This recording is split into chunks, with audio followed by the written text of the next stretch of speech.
Hello, everyone, and welcome to DataEndure's June Tech Talk. I am Kirsten Burke, and I am delighted to be joined this month by our special guest, Tom Holt. Tom is DataEndure's Chief Revenue Officer, and we've got a special time set out with him. So, Tom, welcome. Hey, thank you, Kirsten. I appreciate it. I know that she normally fills this role, so happy to do a pinch hit now that it's baseball season. All right. And being the Giants fan you are, you had to work that in early, right? I had to, absolutely. So we're going to be talking about something today that is in the headlines everywhere, whatever news medium you use. Everyone's talking about the economy, what's happening, what's not happening, how it's impacting businesses, what might happen. And we just thought Tom's got a long history of being in the tech industry, has served in a lot of different roles, has seen a lot of things, has also seen a lot of these economic shifts. Also, he's a history buff. And so in his, I guess, evaluating what's going on today has drawn upon some of that. And I really thought it would be interesting to have him join us and really from a tech focus, from a client focus, really talk about the economy. And we've kind of put it into three areas of what we'll talk about today. What's happening? What do we see happening? What are the facts? What's happening on the ground? And then to really talk about, are there some similarities from what we've seen in previous economic, I'll just say downturns? Is it a recession? Is it not? What are the similarities? And more importantly, what are some differences we're seeing? And then really, what are some best practices and what are some things we're talking to clients about to really help them think smart about the investments they're making? And we're just going to kind of chop it up into three sections. And so, Tom, I'm going to let you lead off here. Let's talk about facts on the ground. What the heck is going on? Well, first off, how did you know I was a history buff? So, I mean, let's get that on the table because I kind of am. But I don't know, maybe you saw my reading list or something, but no, it is true. Look, I mean, I do think that, as you start to approach uncertain times, you look sort of like, hey, what are the trends? And history has a funny way of repeating itself, both in life and in business, right? So I did a little extra prep for this, kind of thinking through. I read your typical Bloomberg, Reuters, I get, the occasional CNN news highlight, CNN financial. But I just kind of looked at it from a more historic perspective. So thanks for that lead in. And, obviously there's been only two recessions in really the last 21 years, right? Since the 2001 crisis that was brought on by a backing up of inventory, a Y2K letdown, and then a .com letdown, right? So those were sort of coinciding events, and then sort of 9/11 sort of put everything into a complete stall out, be it travel and things like that. Interestingly enough, if you look at the beginning of COVID, while not a recession, had some similar traits in terms of the slowdown of one portion of the economy, right? And that's the travel and entertainment world.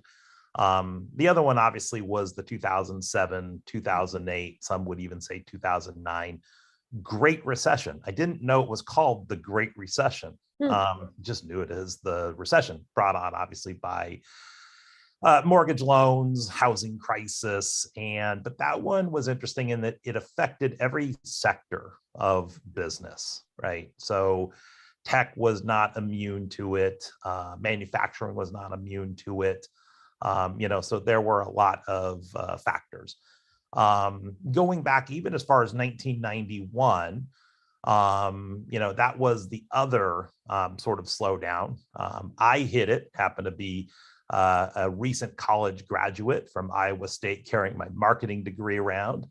And it was hard. It was hard to get a job in 1991. And that was much more rooted in manufacturing. So there's been three real monumental since 91, two real big ones since 2001. Are we due, aren't we?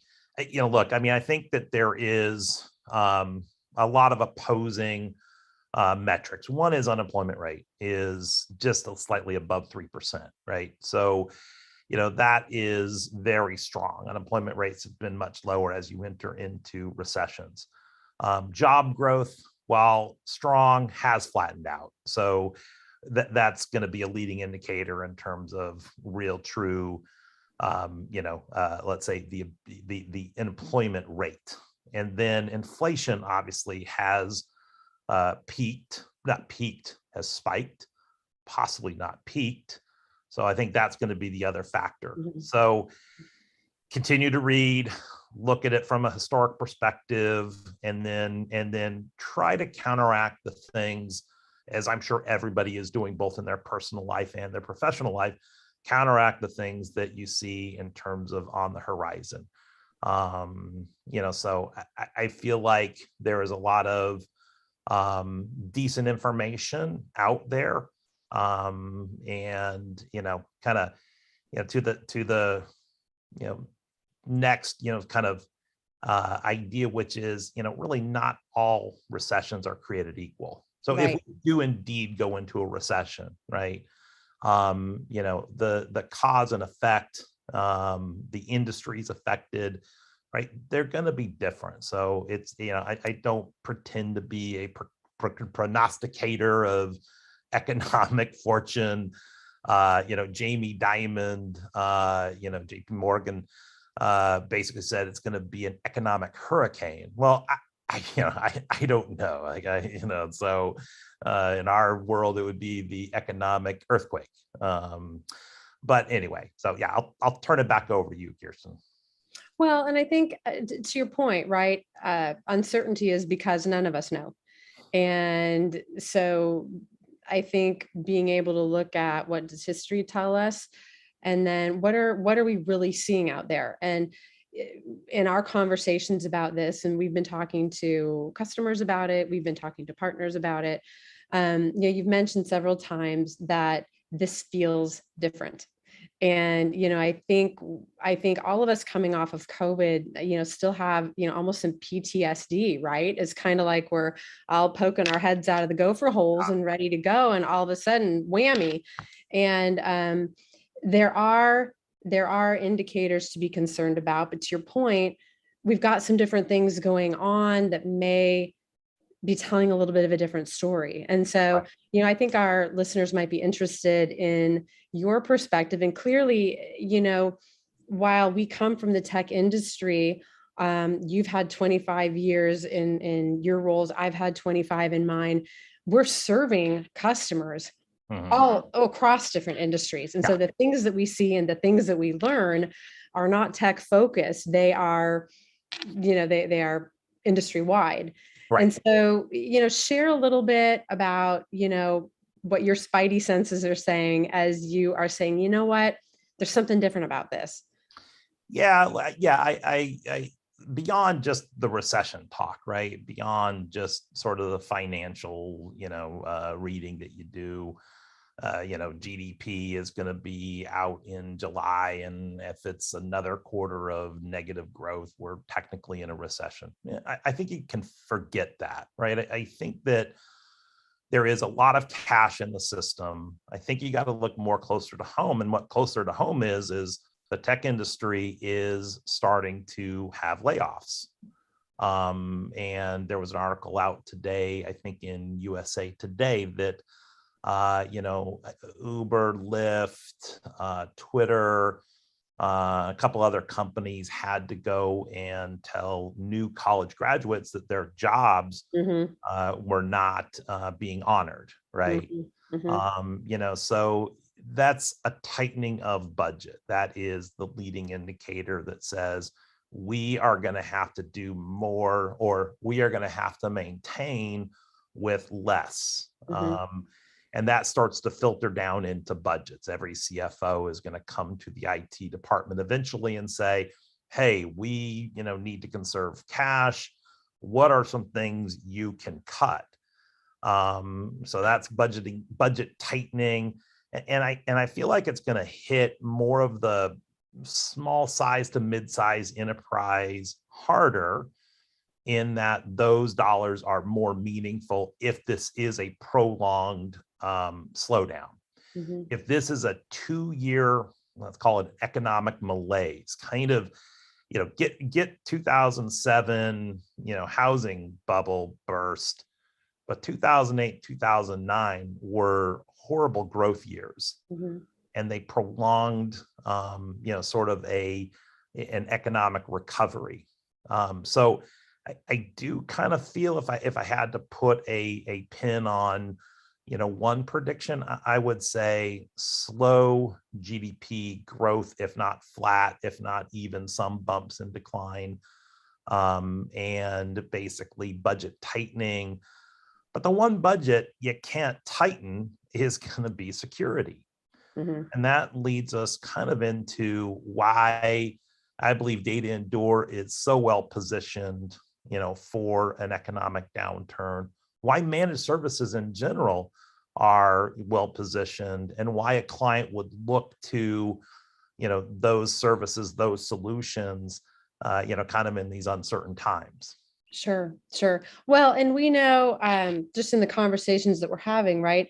I think people have already been trying to think creatively or think different with the supply chain challenges, Yeah. right? And so if I'm normally doing this and getting equipment from here, how do I think different to kind of stabilize or ensure I'm getting what I need to get, right? To the best of my ability. Some of these things we can't control. So I think Yeah. that discussion already started. And now, to your point, I think we've got organizations saying, um, we've got kind of the whole CapEx conversation, right? Yeah. So if there are ways that we can move CapEx to OpEx, check, good.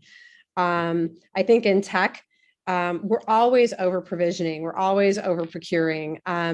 We have so many licenses, we have so much, and it's often hard to bring it together and Yeah. figure out, can I centralize it? Can I streamline it? And then we've got staffing, right? And Right. in place in a condition like this, right, you start thinking about staffing. So do I pause hiring? Do I freeze hiring? To your point, you can't freeze what your business has to do, right? Right. Data protection, data access, data security. So talk to us a little bit about some of the recommendations that you've been making.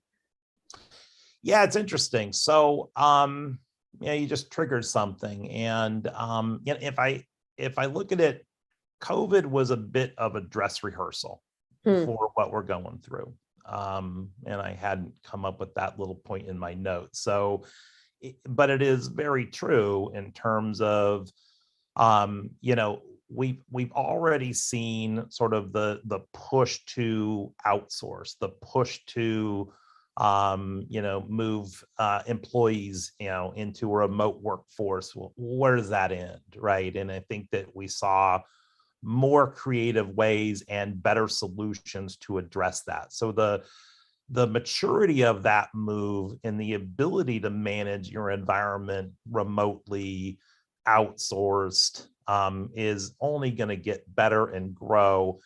And again, I think we are so well positioned for that move. In terms of the labor force, right? An elastic labor force is the operational model people will look for. In 2001, I happened to be at IBM at the time, and outsourcing. That was, and we rode outsourcing for 5 years. And then it swung back and it became insourcing. But it is that elastic labor force and getting cost off your books. Cost can be license cost can be labor cost, but it's still all cost. I hosted an event last year. We had two CIOs. I think I can reference Mark Grimsey. He's a friend. He's at Robert Half now. He was CIO at Rambus at the time. And then Mandy Huth, who is the CISO of Kohler. And then I don't think I can name the other one, but they came from a company that managed retirement homes. And they all individually, and it was at the start of COVID. Mhm. So it had some economic twinge to it, let's say, in Mm. terms of the commentary. And every one of them was, it is a consolidation of tools and solutions and an integration and an automation. That's Mm. everything that they have to do. Mm. And as I look at sort of the technology stack that is out there in a typical client, mid-size enterprise client, right? Just take log management, incident response, threat detection, all of those is probably 10 tools. Mhm. And yet DataEndure can consolidate it down into one solution, one bill.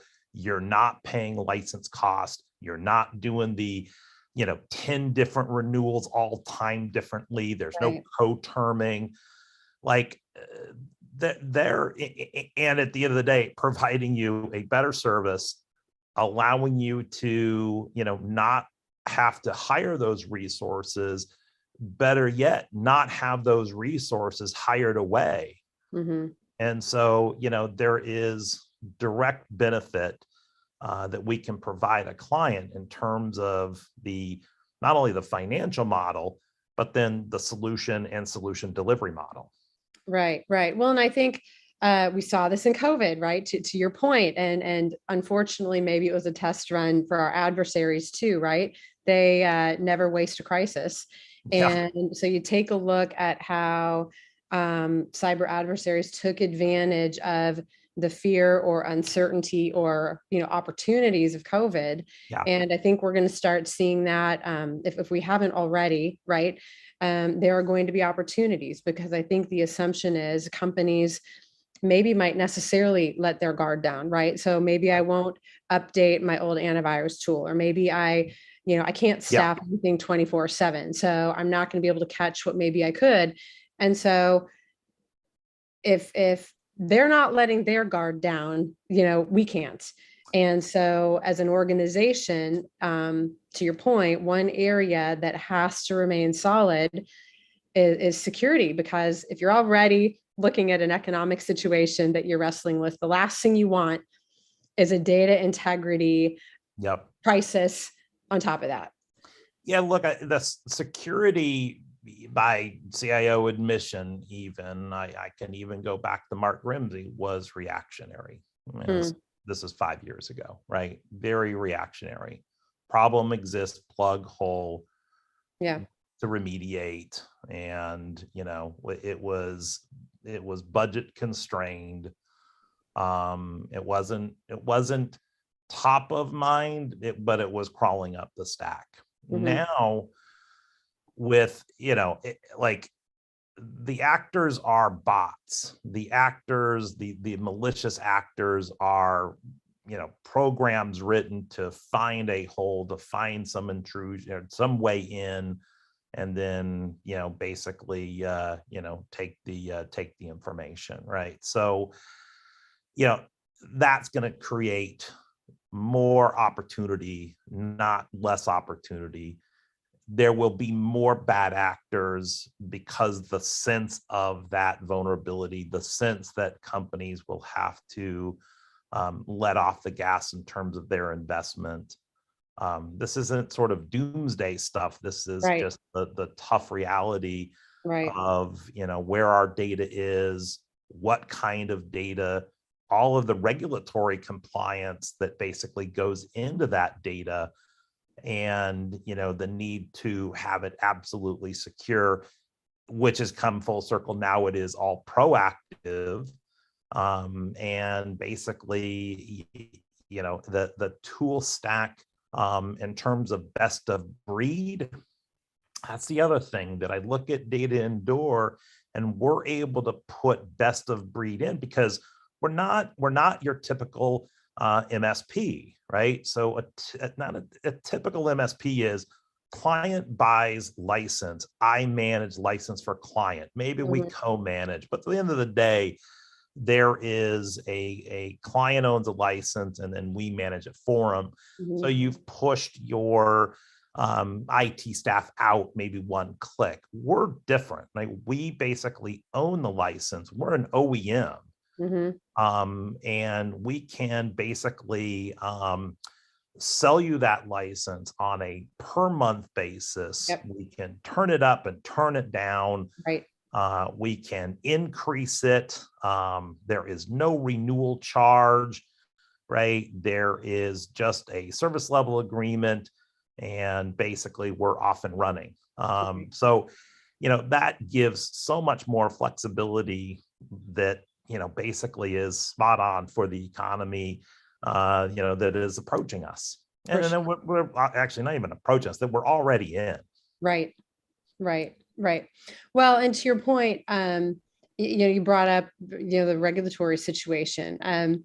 Those aren't changing. That's right. So if you're in healthcare, if wherever you are, the checks and balances and regulatory demands that are made of you don't change. And more importantly, if you are an organization that is in a regulated business's supply chain, right? Maybe you're not regulated, but your customers are. So none of those change. So met with a client yesterday, right? I mean, it's so timely, right? Like, let's tick through some boxes, right? Spoke about the advantage of the OpEx model, right? 100%. And the flexibility. Talked about regulatory. Talked about sort of audits and acquisitions and data. Like, all of those things are so well positioned for DataEndure to help a client, and it's timely, and those conversations are happening right now. Right.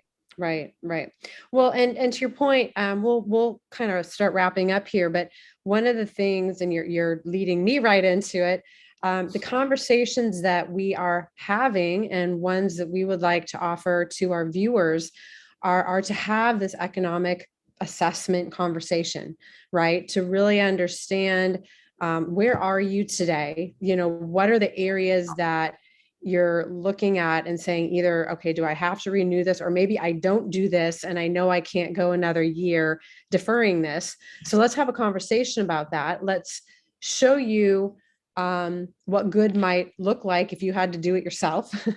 Let's show you what great looks like doing it through DataEndure, because to your point, we, with the benefits of aggregation, with the benefits of the training and the staff that we have, right? Not only are we able to give you a very healthy and mature security posture, we're able to get you from 0 to 60 very quickly. So, there is a time to market benefit that you get, which as we go through these next months, years, that can greatly benefit these organizations.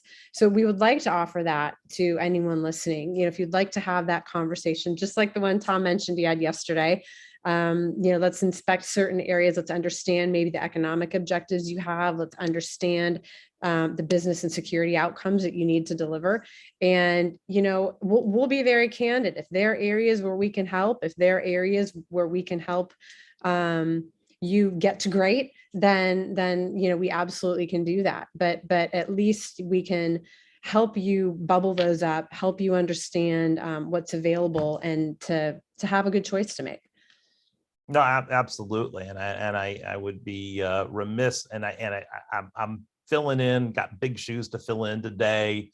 But Shaheen has built an amazing TCO model, an amazing view of what a typical client would spend versus what they would spend for us or with us, and then obviously the layer on that the services that they would get. So I would strongly encourage anybody either listening or that we will forward this to, that basically, that is a call to action for sure, is to engage us on that conversation, because that's an important conversation.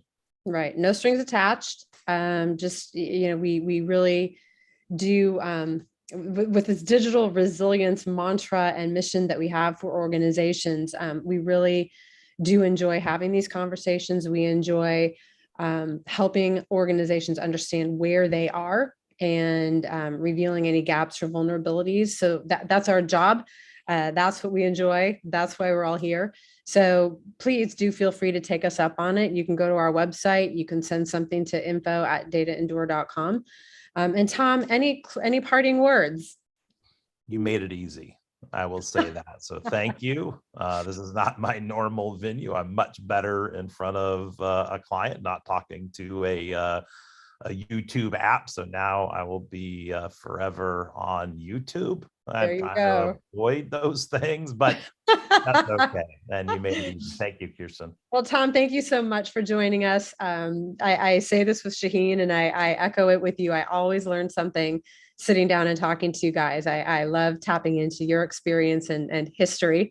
So thank you for joining us. And everyone else, we will see you next month.